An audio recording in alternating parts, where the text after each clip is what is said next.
આજે પક્ષીઓ વિશે જાણવાનું છે. તો બધાને ખબર હશે કે પક્ષીઓ એટલે શું? તો પક્ષીઓ એટલે શું બધાને ખબર છે?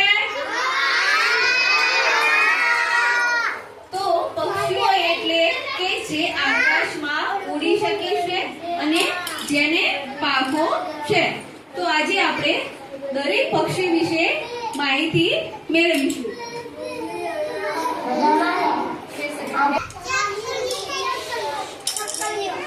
ચલો, તો આ કયું પક્ષી છે? તો ચકલીને દરેક બાળકે જોઈ હશે. જોઈ છે ને તમે બધાએ? તો ચકલીનો માળો પણ જોયો હશે.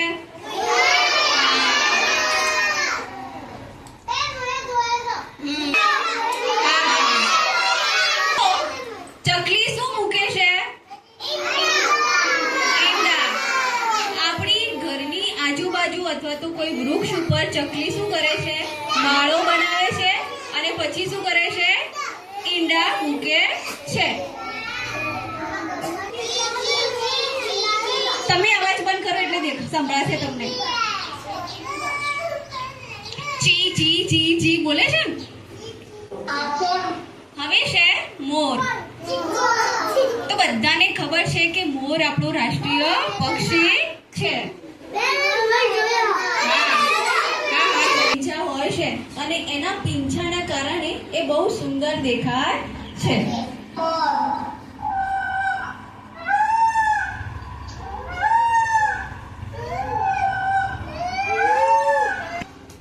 આ છે પોપટ.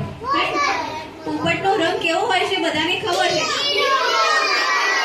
ઓકે. અને પોપટ શું ખાય છે? મરચું ખાય છે.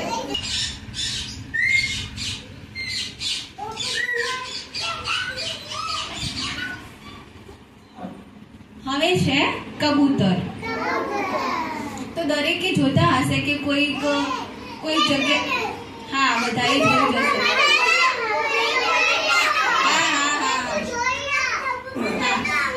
તો કબૂતરનો માળો પણ દરેકે જોયો હશે.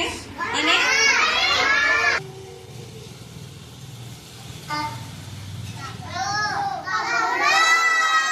કયું પક્ષી છે? કાગડો. કાગડાનો રંગ કેવો હોય છે? કાળો.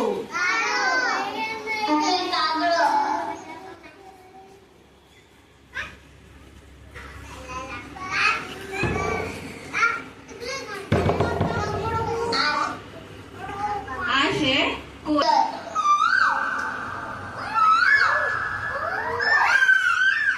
કેવો સરસ મસ્ત અવાજ છે.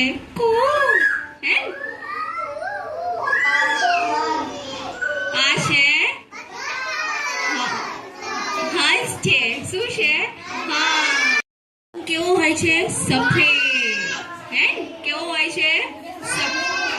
સફેદ. એટલે કે આપણે ઇંગ્લિશમાં એને વ્હાઇટ કલર કહીએ છીએ. અને પાણીમાં તરે છે. જોઈ શકો છો તમે હંસને. આ છે બગલું. દરેકના છે.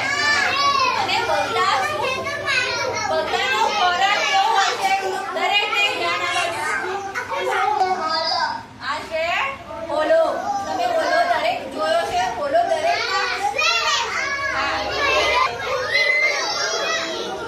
મુર્ગી નહીં મરઘી.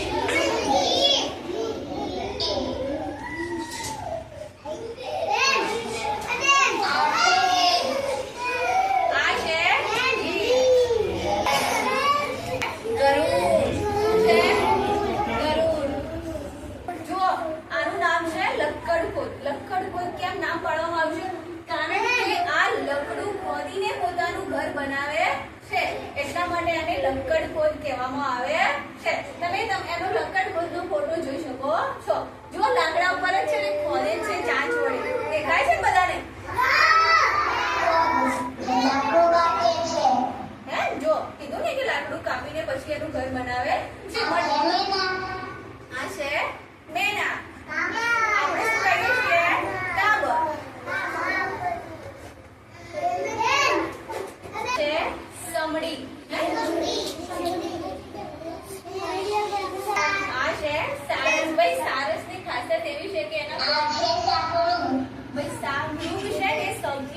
પક્ષી છે. શું છે?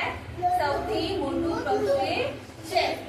જો તમે જોઈ શકો છો કેટલું મોટું પક્ષી છે.